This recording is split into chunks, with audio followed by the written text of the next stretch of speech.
स्वागत है Kashyap competitive class में। मैं हूं ए.के. कश्यप। आज के महत्वपूर्ण देखेंगे इतिहास से संबंधित क्वेश्चन। बीपीएससी में ये क्वेश्चन संभावित क्वेश्चन में से रहेंगे और अगर आप इस क्वेश्चन पे देखते हैं तो खास करके उन लोगों के लिए जो बीपीएससी शिक्षक बहाली फेज 3 के री एग्जाम में जुलाई के महीने में बैठने वाले हैं, जिनका अटेम्प्ट है, तो ये खास करके पीआरटी हो, पीजीटी, टीजीटी, जनरल स्टडीज वाले पार्ट में ये सब के लिए महत्वपूर्ण है। चलिए आइए शुरुआत करते हैं। इसकी शुरुआत देखिए क्वेश्चन नंबर 1 से है। इसका क्वेश्चन नंबर 1 में और इसका PDF Telegram Kashyap competitive class पे आपको अवेलेबल हो जाएगा। चलिए क्वेश्चन नंबर 1 को सबसे पहले हम लोग देखते हैं कि इनमें से किसने अंग्रेजी ईस्ट इंडिया कंपनी के कंट्रोल के खिलाफ बगावत नहीं किया था। ईस्ट इंडिया कंपनी यानी ब्रिटिश ईस्ट इंडिया कंपनी के खिलाफ बगावत नहीं करने वाले में विजयनगर के राजा, हैदराबाद के निजाम, तमिलनाडु के पोलीगार, त्रावणकोर के दीवान बलू थम्पी। बहुत महत्वपूर्ण क्वेश्चन है। इस क्वेश्चन को एनसीईआरटी से लिया गया है। इसमें जो आप देख रहे हैं, हैदराबाद के निजाम ने ब्रिटिश ईस्ट इंडिया कंपनी का बगावत नहीं किया था। विजयनगर की जो राजा का चर्चा आ रहा है, तो ब्रिटिश ईस्ट इंडिया कंपनी के आने से पहले ही विजयनगर साम्राज्य क्या हो चुका था, समाप्त हो चुका था, तो इन्हें बगावत करने का कोई मौका नहीं मिला। अब आइए देखिए सी नंबर पे, तमिलनाडु के पोलीगार या त्रावणकोर के दीवान बलू थम्पी, ये दोनों ने बगावत किया था। ठीक है, तो इसमें जो बगावत नहीं करने वाले में वो हैदराबाद के निजाम रहे थे। सेकंड क्वेश्चन को करते हैं। सेकंड नंबर क्वेश्चन देखिएगा। सेकंड नंबर क्वेश्चन में भारत में सोने के सिक्के के व्यापक पैमाने पर किस शासक ने चलाया था? ऑप्शन है हिंद यूनानी शासक, बी है कुषाण शासक, सी है गुप्त शासक, डी है मौर्य शासक। इस क्वेश्चन को जरा ध्यान से समझिएगा, क्योंकि इस क्वेश्चन में आप देखेंगे कि बीपीएससी अगर आप प्रीवियस क्वेश्चन किए भी होंगे तो वहां पे इस तरीके के क्वेश्चन पूछे भी गए हैं। एक बार क्वेश्चन को फिर से हम रिपीट कर देते हैं। क्वेश्चन को इसमें जब हम रिपीट करते हैं तो क्वेश्चन क्या कहता है कि भारत में सोने के सिक्के को व्यापक पैमाने पर किस शासक ने चलाया था। एक प्रश्न आता है कि भारत में सोने के सिक्के को किसने चलाया था। पहला क्वेश्चन ये भी पूछ सकता है कि किसने चलाया था। तो देखिए, सबसे पहले भारत में सोने के सिक्के चलाने का श्रेय जाता है हिंद यूनानी शासक को। ध्यान रखिएगा, हिंद यूनानी शासक को हम लोग यवन शासक के भी नाम से जानते हैं। इसको ऑप्शन यवन शासक भी दे सकता है। यहां पे जो बी देख रहे हैं, बी कुषाण शासक। कुषाण शासक ने सबसे भारत में व्यापक स्तर पर सोने के सिक्के को चलाया था। भारत में सोने के सिक्के को चलाने का श्रेय बिम किडफिशिज। ध्यान रखिएगा, बिम किडफिशिज और बिम किडफिशिज का ही वंश में एक कुजुल किडफिशिज, बिम किडफिशिज के बाद कुजुल और कुजुल के बाद कनिष्क। ध्यान रखिएगा, ये बहुत महत्वपूर्ण कनिष्क वाला टॉपिक आता है। तो ध्यान रखिएगा यहाँ पे कि बिम किडफिशिज ने भारत में सबसे ज्यादा व्यापक पैमाने पर सोने के सिक्के को चलाया था। हिंद यूनानी शासक ने सबसे पहले भारत में गोल्ड के सिक्के को चलाया था। इस सिक्के की खासियत क्या था कि यह सिक्के हिंदू प्रणाली के आधार पर ही बने हुए थे। आइए चलिए थर्ड नंबर क्वेश्चन को देखते हैं। थर्ड नंबर क्वेश्चन महत्वपूर्ण क्वेश्चन है। ये आपके एससीईआरटी बिहार टेक्स्ट बुक में इस क्वेश्चन का जिक्र किया गया है और बीपीएससी भी इस क्वेश्चन को पूछता है। स्वर्णद्वीप यानी श्रीलंका, जिसे वर्तमान में हम लोग किस नाम से जानते हैं? श्रीलंका के नाम से। प्रश्न यहीं से पूछ रहा है कि स्वर्णद्वीप के शैलेंद्र वंशीय शासक बलदेव ने नालंदा में, बिहार के नालंदा में बिहार बनवाने के लिए बंगाल के किस शासक से अनुमति लिया था? देवपाल, गोपाल, महिपाल या बीरपाल? महत्वपूर्ण क्वेश्चन है। बीपीएससी प्रीवियस में भी अगर आप करेंगे तो ये क्वेश्चन पूछा है, तो ध्यान रखिएगा इसका शासक हो जाएगा देवपाल। क्या इसका आंसर हो जाएगा? देवपाल। आइए 4 नंबर क्वेश्चन को करते हैं। 4 नंबर क्वेश्चन क्या कहता है? अलाउद्दीन खिलजी के संदर्भ में निम्नलिखित में से कौन सा कथन गलत है? देखिए, ये महत्वपूर्ण क्वेश्चन है अलाउद्दीन खिलजी से। क्वेश्चन थोड़ा सा बड़ा है तो याद ध्यान रखिएगा। अलाउद्दीन खिलजी से संबंधित इस प्रश्न को जरा आप ध्यान से देखिए। अलाउद्दीन खिलजी के बारे में ऑप्शन कहता है कि अलाउद्दीन खिलजी ने आंतरिक बिचौलियों को दमन करते हुए गांव से सीधा संबंध को स्थापित किया था। ऑप्शन बी कहता है कि उसने भू राजस्व के उपज का आधा कर निर्धारित यानी 50% कर निर्धारित किया था और भू राजस्व में सबसे ऊंचा भू राजस्व अलाउद्दीन खिलजी का ही था। सी कहता है कि भू राजस्व की वसूली के हिसाब रखने के लिए कानूनगो कहते थे। और क्वेश्चन क्या कह रहा है कि कौन गलत है? देखिए, यहां पे जो गलत आप देख रहे हैं वो सी नंबर गलत है। यहां पे भू राजस्व के वसूली के हिसाब रखने के लिए अलाउद्दीन खिलजी ने कानूनगो को नहीं बल्कि पटवारी नाम के एक अधिकारी को नियुक्त किया था। ध्यान रखिएगा, ये सब एकदम बिल्कुल जो माइनर स्तर पर पकड़ने वाला ये सब क्वेश्चन है। कानूनगो नहीं उसे क्या कहते थे, पटवारी कहते थे। एक बार आइए अलाउद्दीन खिलजी से, संभवतः बीपीएससी में बहुत बार क्वेश्चन रिपीटेड किया जाता है, तो इस कारण इसको ध्यान रखिएगा कि अलाउद्दीन खिलजी ने आंतरिक बिचौलियों को दमन करते हुए गांव से सीधा संबंध स्थापित किया था। भू राजस्व 50%, ये क्वेश्चन बहुत बार रिपीट किया गया है कि खिलजी वंश में भू राजस्व कितना प्रतिशत लिया जाता था, तो 1/2 हिस्सा यानी 50%। दोनों प्रश्न को पूछ सकता है, 1/2 या 50%, तो ध्यान रखिएगा जो सबसे ऊंचा पूरे दिल्ली सल्तनत काल में इससे ज्यादा टैक्स नहीं लिया गया था। आइए 5 नंबर क्वेश्चन पे यहां पे ध्यान देते हैं। 5 नंबर क्वेश्चन क्या है कि सुधारक नामक समाचार पत्र के संपादक कौन रहे थे? गंगा प्रसाद वर्मा, सुरेंद्र नाथ बनर्जी, बाल गंगाधर तिलक, गोपाल कृष्ण गोखले। इसका सही आंसर होगा, ये जो आप देख रहे हैं सुधारक नामक, ये गोपाल कृष्ण गोखले का था। गोपाल कृष्ण गोखले जो आप देख रहे हैं, इनका एक महत्वपूर्ण संस्था था सर्वेंट ऑफ सोसाइटीज, ठीक है। तो ये जो आप संस्था देख रहे हैं, ये गोपाल कृष्ण गोखले का संस्था था, ठीक है। गोपाल कृष्ण गोखले महात्मा गांधी के राजनीतिक गुरु थे, आप जानते ही हैं, ठीक है। आगे चलिए नेक्स्ट क्वेश्चन को हम लोग करते हैं। इनमें से कौन सा एक मिलान सही नहीं है? महत्वपूर्ण क्वेश्चन है यह भी, कौन सा एक मिलान सही नहीं है? ऑप्शन को जरा देखिएगा, प्रार्थना समाज, आत्माराम पांडुरंग, यंग इंडिया मोहनदास करमचंद गांधी, सत्यशोधक समाज महादेव गोविंद रानाडे, लोकहितवादी गोपाल हरि देशमुख। इसको जब आप देखेंगे तो यहां पे सी नंबर गलत है। सत्यशोधक समाज महादेव गोविंद रानाडे का नहीं था। सत्यशोधक समाज जो था यह ज्योतिबा फूले का था, ध्यान रखिएगा। ज्योतिबा फूले एक समाज सुधारक थे, ज्योतिबा फूले समाज सुधारक थे और इन्होंने अछूतों के लिए बहुत सारा भारत में सामाजिक स्तर पर इन्होंने कार्य किया था। तो सत्यशोधक समाज किसका हो गया? ज्योतिबा फूले का। एक बार देख लीजिए, पूछ सकता है। प्रार्थना समाज आत्माराम पांडुरंग, यंग इंडिया मोहनदास करमचंद गांधी और लोक हितवादी, अच्छा क्वेश्चन है डी नंबर, लोक हितवादी गोपाल हरि देशमुख। आइए चलिए नेक्स्ट क्वेश्चन करते हैं 7 नंबर। इनमें से किस कांड में भगत सिंह को फांसी की सजा दिया गया था? देखिए, भारत के इतिहास में, आधुनिक भारत के इतिहास में स्वतंत्रता संग्राम में भगत सिंह के फांसी से पूछता है, क्योंकि भगत सिंह का बलिदान भारत के स्वतंत्रता के लिए एक बहुत बड़ा प्रेरणा स्रोत रहा था। भगत सिंह, सुखदेव और राजगुरु 3 लोगों को फांसी दिया गया था और यह फांसी पड़ा था 23 मार्च 1931 को। यहां से भी प्रश्न आ सकता है। 23 मार्च 1931 को भगत सिंह, सुखदेव, राजगुरु को फांसी पड़ा था। किस कारण से फांसी दिया गया था? ऑप्शन ए कहता है सॉन्डर्स की हत्या, बी कहता है कि भारत में क्रांतिकारी गतिविधि, सी कहता है काकोरी षड्यंत्र और डी कहता है केंद्रीय विधानसभा में बम फेंकना।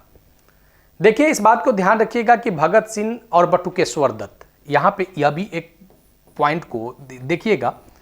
भगत सिंह और बटुकेश्वर दत्त, ये इन 2 लोगों ने मिलकर दिल्ली के केंद्रीय विधानसभा में सेफ्टी बिल के अगेंस्ट बम फेंका था। इसमें भगत सिंह और बटुकेश्वर दत्त को जब अरेस्टिंग हुआ, तो भगत सिंह की जो अरेस्टिंग हुआ था वो बम कांड में, लेकिन जब इनको जब सजा सुनाया गया तो सॉन्डर्स हत्याकांड का सजा इन पर सुनाया गया और इन्हें फांसी दिया गया। सॉन्डर्स कौन था, इस बात को देख लीजिएगा। सॉन्डर्स था जब लाला लाजपत राय पर जो लाठियों का प्रहार करवाया था, लाला लाजपत राय पे जो लाठियों का प्रहार करवाया था, उसी का नाम सॉन्डर्स था। तो भगत सिंह ने लाला लाजपत राय के हत्या के बदला लेने का प्रण खाया था और सॉन्डर्स को भगत सिंह ने मार डाला था। तो ध्यान रखिएगा, 23 मार्च 1931 को भगत सिंह, सुखदेव, राजगुरु को जो फांसी पड़ा था वह सॉन्डर्स हत्या के कारण पड़ा था। आइए 8 नंबर क्वेश्चन को ध्यान से देखिएगा। अच्छा क्वेश्चन है, प्राचीन भारतीय इतिहास से क्वेश्चन है कि प्राचीन इतिहास में मेहरगढ़ का जिक्र पाकिस्तान के बलूचिस्तान प्रांत से संबंधित किस विषय को ध्यान में रखकर जाना जाता है? इस मेहरगढ़ को आप देखेंगे, जब सिंधु घाटी सभ्यता को आप स्टडी करेंगे तो सिंधु घाटी सभ्यता में मेहरगढ़ आता है। यह मेहरगढ़ वर्तमान में कहां पे है? तो पाकिस्तान के बलूचिस्तान प्रांत में है। यह मेहरगढ़ क्यों भारतीय प्राचीन इतिहास में प्रसिद्ध? प्रश्न यही है। कहता है ए नंबर की नवपाषाण कालीन कृषि एवं पशुपालन के साक्ष्य मिले हैं। एग्रीकल्चर और एनिमल हस्बेंड्री, पशुपालक के साक्ष्य मिले हैं। नवपाषाण काल कल्चर यानी संस्कृति के साक्ष्य मिले हैं। गेहूं, व्हीट और बार्ली जौ के किस्मों के साक्ष्य मिले हैं। इनमें से सभी, इसका सभी आंसर सही होगा, ध्यान रखिएगा। मेहरगढ़ में कृषि पशुपालन के साक्ष्य मिले हैं। संस्कृति कल्चर का साक्ष्य मिला है। गेहूं और जौ के किस्मों का साक्ष्य मिला है, उसके वेराइटीज के एविडेंस मिले हैं। इस कारण इसका आंसर हो जाएगा इनमें से सभी। चलिए आइए देखिए 9 नंबर क्वेश्चन। वर्ष 1975 में दक्कन विद्रोह हुआ है। यह दक्कन विद्रोह का संबंध है महाराष्ट्र से। दक्कन विद्रोह का संबंध है महाराष्ट्र से, और महाराष्ट्र और वर्तमान में गुजरात, ये दोनों इलाका प्रभावित रहा था। ठीक है, दोनों इलाका प्रभावित रहा था। दक्कन विद्रोह से 1875 में हुआ है। बाद में दक्कन दंगा आयोग जांच कमेटी भी गठित किया गया था। आखिर ये दक्कन विद्रोह हुआ क्यों और दक्कन विद्रोह का क्या कारण थे? ऑप्शन ए को जरा ध्यान से देखिएगा। महाजन कालूराम द्वारा कृषक के अस्थायी रूप से कर्जदार बाबा साहब देशमुख के खिलाफ अदालत से घर की नीलामी की डिक्री करा लेना।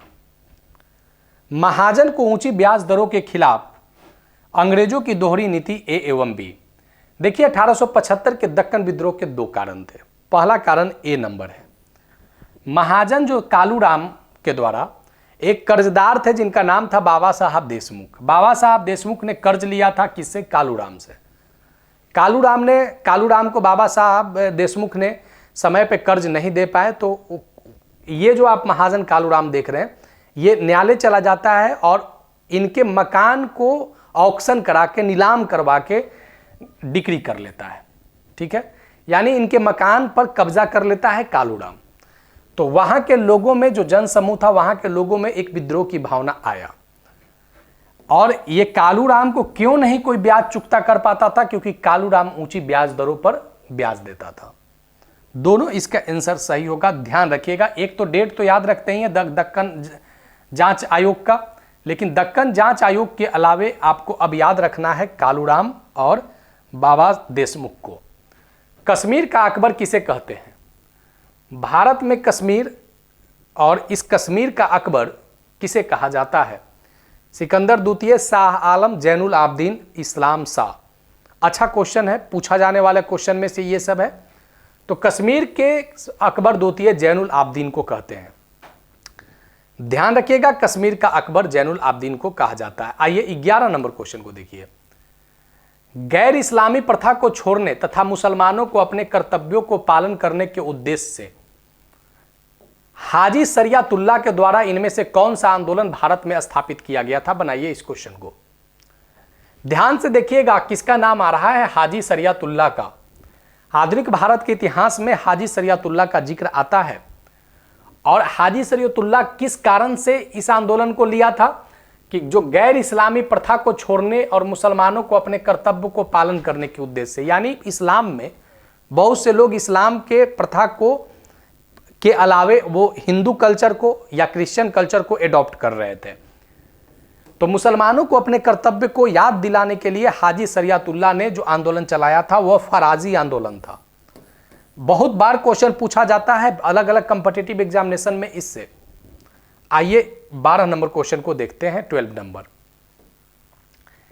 किस ब्रिटिश व्यापारी तथा यात्री ने अकबर के द्वारा निर्मित इलाहाबाद में नेशनल बायोग्राफी के नाम से प्रकाशित करवाया था? किस ब्रिटिश व्यापारी यात्री ने अकबर के द्वारा निर्मित इलाहाबाद में क्या? नेशनल बायोग्राफी, यानी इलाहाबाद जिसे प्रयागराज के नाम से जानते हैं, इस बायोग्राफी, नेशनल बायोग्राफी का निर्माण करता कौन था? अकबर। और इस अकबर की यात्रा को, अकबर के इस नेशनल बायोग्राफी का जिक्र जो ब्रिटिश यात्री किया है उसका नाम है विलियम फिज। क्या नाम है? विलियम फिज। ध्यान रखिएगा, विलियम फिज। आगे आइए 13 नंबर क्वेश्चन। बौद्ध धर्म के बुद्ध के शिक्षाओं का संकलन सूत पीटक और विनय नामक 2 पीटक में विभाजित किया गया है। यह सूत पीटक और विनय पीटक जो आया है यह बौद्ध धर्म में कौन सी संगति से आया है? प्रथम बौद्ध संगति, द्वितीय बौद्ध संगति, तृतीय बौद्ध और चतुर्थ बौद्ध संगति। देखिए, बौद्ध धर्म में पीटक कहते हैं ज्ञान की टोकरी को। बौद्ध धर्म में पीटक कहा जाता है ज्ञान की टोकरी को। और 3 पिटक हैं जिसे हम लोग त्रिपिटक कहते हैं। क्या कहते हैं? त्रिपिटक कहते हैं। त्रिपिटक में सूत पिटक, विनय पिटक और अधिधम्म पिटक आता है। एक जैन धर्म में त्रिरत्न है, सम्यक ज्ञान, सम्यक दृष्टि और सम्यक आचरण। तो ये जो आप त्रिरत्न पूछता है ये क्वेश्चन कि त्रिपिटक का संबंध किससे है और त्रिरत्न का संबंध किससे है, तो त्रिपिटक जब भी पूछे तो बौद्ध धर्म और त्रिरत्न जब भी पूछे तो जैन धर्म।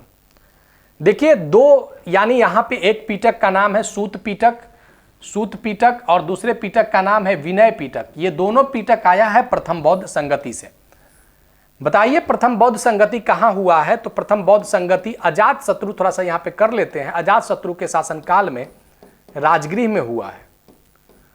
द्वितीय बौद्ध संगति कालाशोक, या शोक नहीं, कालाशोक, ठीक है, कालाशोक के शासनकाल में द्वितीय बौद्ध संगति वैशाली में हुआ है। तृतीय बौद्ध संगति जो आप देख रहे हैं ये सम्राट अशोक के द्वारा किया गया है, ये मौर्य साम्राज्य के समय हुआ है।